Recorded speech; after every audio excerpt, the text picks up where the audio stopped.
Om Jai Sri Mahagam Ganapatiye Namaha. Om Namo Jai Sri Rama. Slokas from Sri Rama Pattabhishekam are very effective to achieve a job or to solve job or any issues.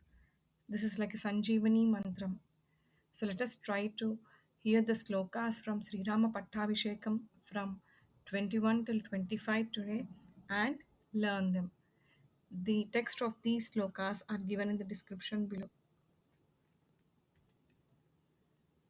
सुग्रीवो हनुमांश्चैव महेन्द्रसदृशद्युति स्नातौ दिव्यनिभैर्वस्त्रैर्जग्मतु शुभकुण्डलौ वराभरणसम्पन्नां ययुस्था शुभकुण्डलाः सुग्रीवपत्न्य Sita च द्रष्टुं नगरमुत्सुकाः अयोध्यायां तु सचिवा राज्ञो दशरथस्य ये पुरोहितं पुरस्कृत्य मन्त्रयामासु रथवत् अशोको विजयश्चैव सुमन्त्रश्चैव सङ्गताः मन्त्रयन् रामवृद्ध्यर्थं